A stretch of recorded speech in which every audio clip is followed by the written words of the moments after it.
তো আজ দিনটা ছিল সেই ঐতিহ্যবাহী ভান্ডারগাছা শ্রী শ্রী রক্ষা কালী মাতার বাৎসরিক পূজা। তো হ্যালো গাইস, আমি অরিত্র, আমার আবার একটি নতুন ভিডিওতে আপনাদের স্বাগত। তো আগের দিন রাতে চলে গিয়েছিলাম সবাই মিলে উলুবেড়িয়া কালী মন্দিরে, কারণ সেই দিন ছিল জল আনতে যাওয়া। তো সেই দিন আমরা চলে আসি এবং পরের দিন সকালে উঠে দেখি সকলে মিলে চলে এসছে মায়ের জন্য জল নিয়ে। তো দাদা হঠাৎই বলে আমাদেরকেও ভিডিওতে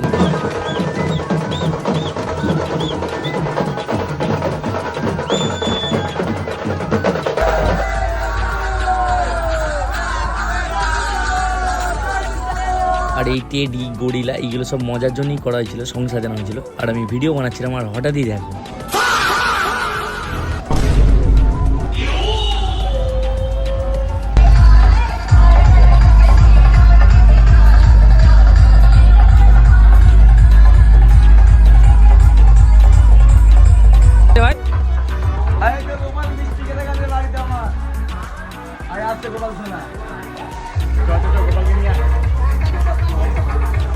আর এইখানে এই বাচ্চা পুচকে গোপালটাকে নিয়ে যাওয়া হয়েছিল জল ঢালতে এবং কোলে করে নিয়ে যাচ্ছিল। আর সকলে মিলে দেখো কেউ তো ছাড়ছেই না, সকলে কোলে নিয়ে আসে।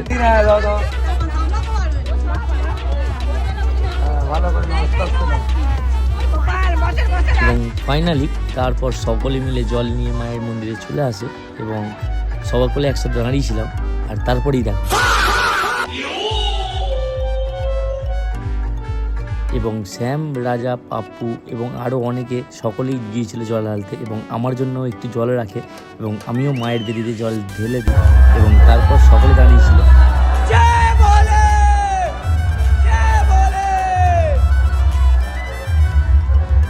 এবং বিকেলে সময় এসে যায় মাকে নিজের ঘরে আনা। অনেকটা পথ অতিক্রম করে মাকে মাথায় করে মায়ের নিজেও ঘরে নিয়ে আসা হয়। সকলে মাথা পাল্টাই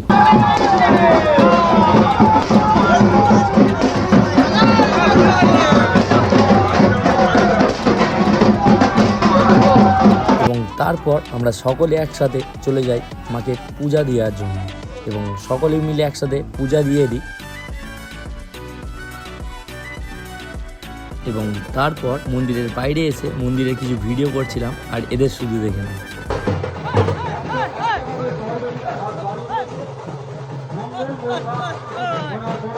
এবং পূজা দিয়ে তারপর বাড়ি চলে আসি এবং রাত তখন অনেক হয়ে যায় এবং তখন টাইম এসে যায় পাঁঠা নিয়ে যাওয়ার।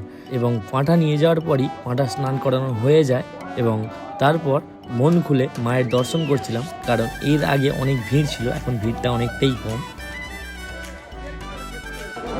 আপনার কি বলছো বলো, কেমন আছে?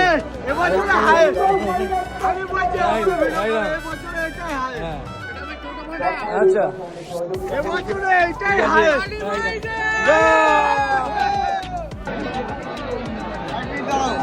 আর এখানে সবাই সবার পাঁঠা ধরে দাঁড়িয়েছিল এবং আমরাও সৌমর পাঁঠা ধরে দাঁড়িয়েছিলাম এবং ঘড়িতে তখন প্রায় 3:30 ওভার। লোকের চাপটা শুরু দেখে না